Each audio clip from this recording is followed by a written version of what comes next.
नमस्कार दोस्तों, स्वागत है आपका बेखबर न्यूज़ यूट्यूब चैनल पर, जहां आपको मिलती है सबसे पहले और सबसे भरोसेमंद जानकारी सरकारी नौकरियों, सरकारी योजनाओं और देश दुनिया की ताज़ा खबरों की।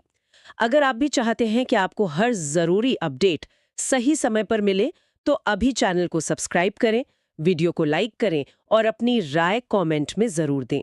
बेल आइकन दबाना ना भूलें ताकि आप कोई भी महत्वपूर्ण अपडेट मिस ना करें।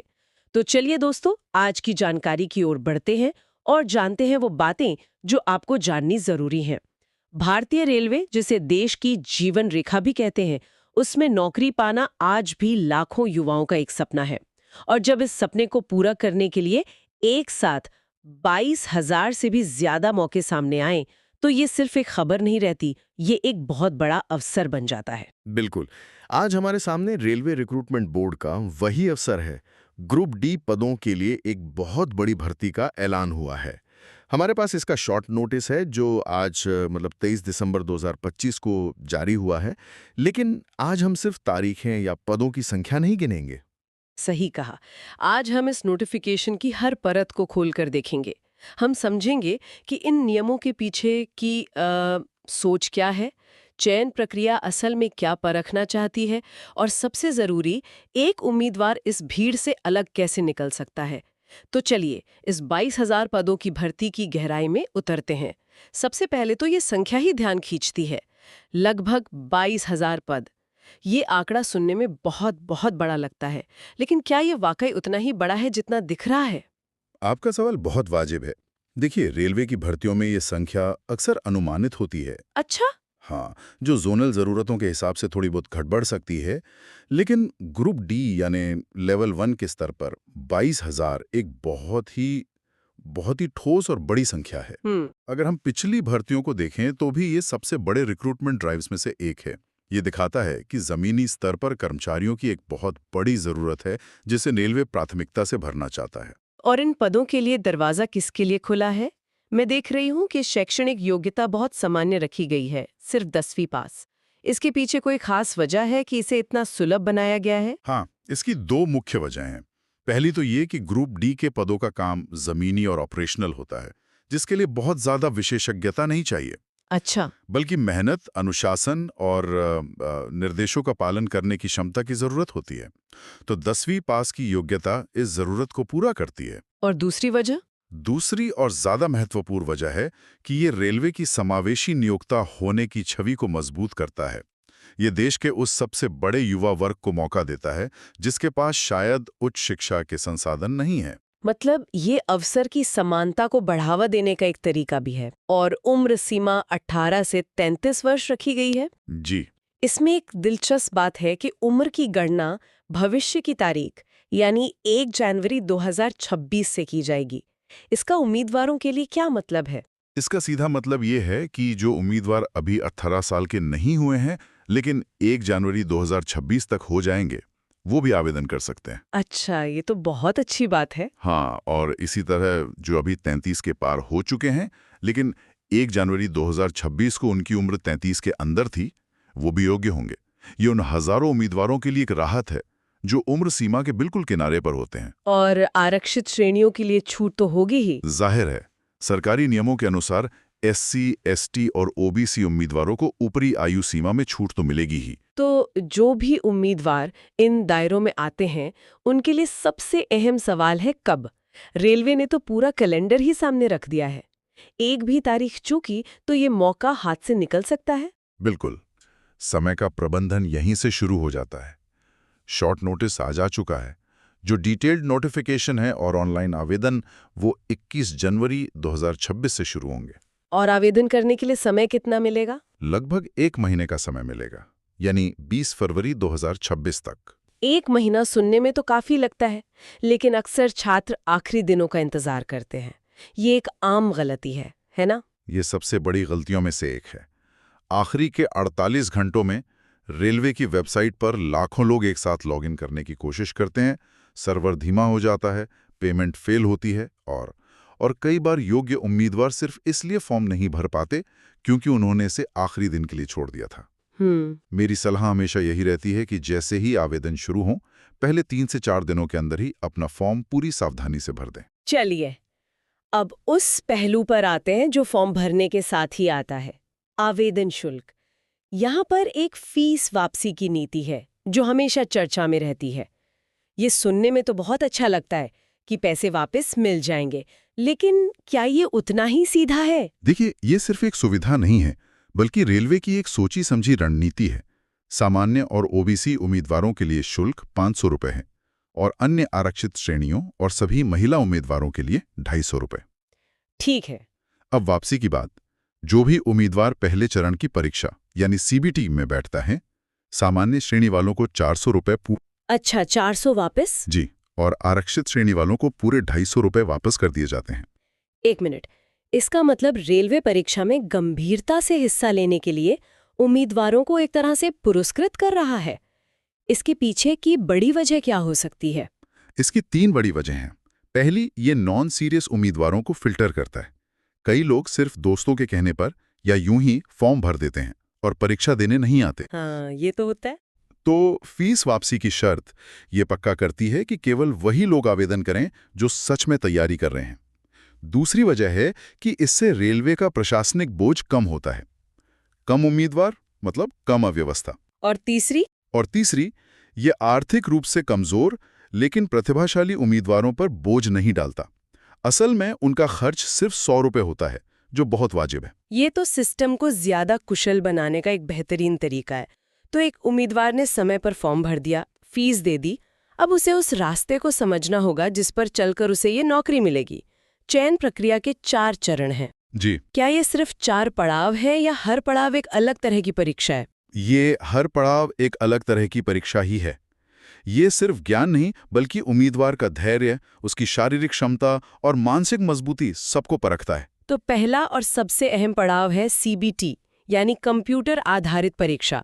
मेरिट तो इसी से बननी है। जी हाँ, ये पूरी भर्ती प्रक्रिया की नींव है। अगर ये नींव कमजोर रह गई तो आगे के चरण कोई मायने नहीं रखते। सीबीटी पास करने के बाद दूसरा चरण है पीईटी, यानी शारीरिक दक्षता परीक्षा। और ये सिर्फ क्वालिफाइंग है? बिल्कुल, इसे पास करना जरूरी है, लेकिन इसके अंक मेरिट में नहीं जुड़ते। यहाँ एक दिलचस्प विरोधाभास है। सीबीटी के लिए आपको घंटों बैठकर पढ़ना है और पीईटी के लिए आपको मैदान में दौड़ना और वजन उठाना है। बिल्कुल, और यही इस परीक्षा की खूबसूरती है। रेलवे को सिर्फ दिमागी रूप से तेज नहीं, बल्कि शारीरिक रूप से फिट कर्मचारी भी चाहिए। और पीईटी के बाद? पीईटी के बाद तीसरा चरण है दस्तावेज सत्यापन, जहां आपकी योग्यता और पहचान की जांच होती है। और आखिरी चौथा चरण है चिकित्सा परीक्षा, जिसमें यह पक्का किया जाता है कि उम्मीदवार रेलवे के मेडिकल मानकों पर खरा उतरता है या नहीं। इसका मतलब है कि सबसे ज्यादा जोर पहली सीढ़ी यानी सीबीटी पर ही लगाना होगा। चलिए अब इस पहली और सबसे बड़ी चुनौती को विस्तार से समझते हैं। इसका पैटर्न क्या है? परीक्षा ऑनलाइन होगी, सीबीटी मोड में। कुल 100 प्रश्न, 100 अंक और समय मिलेगा 90 मिनट। यानी हर सवाल के लिए 1 मिनट से भी कम? जी, यहाँ गति और सटीकता दोनों का खेल है। और 13 की नेगेटिव मार्किंग भी है। यस। ये कई बार प्रतिभाशाली छात्रों के लिए भी एक जाल बन जाती है। इससे बचने की सबसे अच्छी रणनीति क्या हो सकती है? सटीकता पर ज्यादा ध्यान दें या ज्यादा से ज्यादा सवाल हल करने पर? ये एक बेहतरीन सवाल है। 13 की नेगेटिव मार्किंग का मतलब है कि 3 गलत जवाब आपके एक सही जवाब के अंक को भी ले डूबेंगे। इसलिए तुक्का लगाना यहाँ बहुत महंगा पड़ सकता है। रणनीति ये होनी चाहिए कि पहले राउंड में केवल उन्हीं सवालों को हल करें जिनका जवाब आपको 100% पता है। और फिर उसके बाद दूसरे राउंड में उन सवालों पर जाएं जिनमें आप 2 विकल्पों को लेकर निश्चित हैं। जिन सवालों का कोई अंदाजा ना हो, उन्हें छोड़ देना ही समझदारी है। यहाँ 100 में से 100 करने की नहीं, बल्कि ज्यादा से ज्यादा सही करने की दौड़ है। बिल्कुल सही। अब इन 100 प्रश्नों के विभाजन को देखते हैं। सामान्य विज्ञान और गणित दोनों से 25-25 प्रश्न हैं। मतलब आधा पेपर तो सीधे सीधे इन 2 विषयों का है। हाँ, और ये दोनों ही विषय स्कोरिंग है।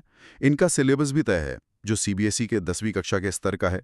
भौतिकी, रसायन, जीव विज्ञान और गणित के जो बेसिक टॉपिक्स हैं, उन पर जिसकी पकड़ अच्छी है वो यहाँ 50 में से 40-45 अंक आसानी से ला सकता है। लेकिन जो सेक्शन सबसे ज्यादा ध्यान खींच रहा है वो है जनरल इंटेलिजेंस और रीजनिंग, जिसके 30 प्रश्न हैं। ये तो सबसे ज्यादा वेटेज वाला हिस्सा हुआ। जी हाँ, रेलवे तार्किक क्षमता पर इतना जोर क्यों दे रहा है? क्योंकि रेलवे का काम बहुत गतिशील और समस्याओं से भरा होता है। एक गार्ड, एक ट्रैकमैन या एक पॉइंट्समैन को हर पल छोटे-छोटे लेकिन महत्वपूर्ण निर्णय लेने होते हैं। अच्छा। तो रीजनिंग सीधे तौर पर आपकी समस्या सुलझाने की क्षमता, पैटर्न पहचानने की काबिलियत और दबाव में सही फैसला लेने की क्षमता को परखती है। इसीलिए रेलवे इसे सबसे ज्यादा महत्व देता है। ये सिर्फ किताबी ज्ञान नहीं, बल्कि व्यावहारिक बुद्धि की परीक्षा है। और आखिर में 20 प्रश्न है सामान्य जागरूकता और करंट अफेयर्स के। ये सेक्शन तो एक अथाह सागर जैसा लगता है। इसकी तैयारी कैसे की जाए? इसके लिए स्मार्ट स्टडी की जरूरत है।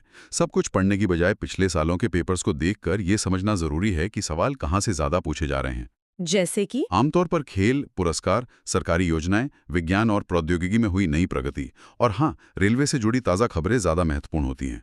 पिछले 6 से 8 महीने के करंट अफेयर्स पर अच्छी पकड़ बनाना यहाँ निर्णायक हो सकता है। तो सीबीटी की लड़ाई जीतने के बाद उम्मीदवार पहुंचता है दूसरे चरण में पीईटी यानी शारीरिक दक्षता परीक्षा। मैंने अक्सर सुना है कि कई होनहार छात्र जो सीबीटी में बहुत अच्छा स्कोर करते हैं वो पीईटी में बाहर हो जाते हैं। ये एक कड़वी सच्चाई है। कई उम्मीदवार ये गलती करते हैं कि वे पेट की तैयारी सीबीटी का रिजल्ट आने के बाद शुरू करते हैं, जबकि इसे पहले दिन से ही तैयारी का हिस्सा बनाना चाहिए। पुरुष उम्मीदवारों को 35 किलो वजन उठाकर 2 मिनट में 100 मीटर चलना है और 4 मिनट 15 सेकंड में 1 किलोमीटर दौड़ना है। ये सुनने में तो आसान नहीं लग रहा। बिल्कुल, बिना अभ्यास के ये लगभग असंभव है। 10 किलो की बोरी उठाने का अभ्यास कभी नहीं करते और आखिरी मौके पर चूक जाते हैं। आपने बिल्कुल सही पकड़ा, यही होता है। इसी तरह महिला उम्मीदवारों को 20 किलो वजन के साथ 100 मीटर चलना है और 5 मिनट 40 सेकंड में 1 किलोमीटर दौड़ना है। ये सिर्फ एक फिजिकल टेस्ट नहीं है, ये आपकी प्लानिंग और दूरदर्शिता की भी परीक्षा है। जो उम्मीदवार रोजाना पढ़ाई के साथ साथ आधा घंटा भी फिजिकल प्रैक्टिस को देता है, वो इसे आसानी से पार कर लेता है। ये एक बहुत ही अहम सलाह है। तो हमने इस भर्ती से जुड़ी लगभग हर महत्वपूर्ण जानकारी और उसके पीछे की रणनीति को समझ लिया है।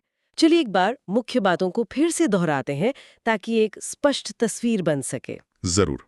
सबसे पहले पद हैं रेलवे ग्रुप डी के और संख्या बहुत बड़ी है, लगभग 22,000। दूसरा, योग्यता बहुत सरल है, सिर्फ 10वीं पास और आयु सीमा है 18 से 33 वर्ष। आवेदन की प्रक्रिया 21 जनवरी 2026 से शुरू होकर 20 फरवरी 2026 तक चलेगी और आखिरी दिन का इंतजार करने की गलती नहीं करनी है। सही। और फीस वापसी की नीति गंभीर उम्मीदवारों के लिए एक बड़ा प्लस पॉइंट है। चयन प्रक्रिया के 4 चरण हैं: सीबीटी, पीईटी, दस्तावेज सत्यापन और मेडिकल। सफलता की कुंजी सीबीटी में है, जिसमें 100 प्रश्न 90 मिनट में हल करने होंगे और 1/3 की नेगेटिव मार्किंग से बचना होगा। और तैयारी की रणनीति में रीजनिंग सेक्शन पर विशेष ध्यान देना है क्योंकि उसके सबसे ज्यादा 30 प्रश्न हैं। बिल्कुल। साथ ही सीबीटी की पढ़ाई के साथ साथ पीईटी के लिए शारीरिक अभ्यास भी पहले दिन से शुरू करना है। बिल्कुल, ये सिर्फ एक नौकरी की अधिसूचना नहीं है, ये लाखों युवाओं के लिए अपने भविष्य को एक स्थिर और प्रतिष्ठित दिशा देने का मौका है। ये पूरी चर्चा एक दिलचस्प सवाल खड़ा करती है। ये जो चयन प्रक्रिया है जिसमें 10वीं के विज्ञान गणित से लेकर तार्किक क्षमता और शारीरिक सहन शक्ति तक सब कुछ परखा जा रहा है, ये असल में किस तरह का कर्मचारी तैयार करने की कोशिश है। शायद रेलवे सिर्फ कर्मचारी नहीं बल्कि हर परिस्थिति के लिए तैयार एक रेल योद्धा ढूंढ रहा है। ये सोचने वाली बात है कि आने वाले दशक में सरकारी नौकरियों की भर्ती प्रक्रिया किस दिशा में जाएगी। तो दोस्तों, ये थी हमारी आज की महत्वपूर्ण वीडियो। अगर आपको ये वीडियो अच्छी लगी तो लाइक करें और अपने विचार कमेंट बॉक्स में ज़रूर दें। और आने वाली सभी नई नौकरियों की पूरी जानकारी के लिए बेखबर न्यूज़ चैनल को सब्सक्राइब करना ना भूलें। मिलते हैं अगली वीडियो में एक और नई नौकरी की जानकारी के साथ। धन्यवाद।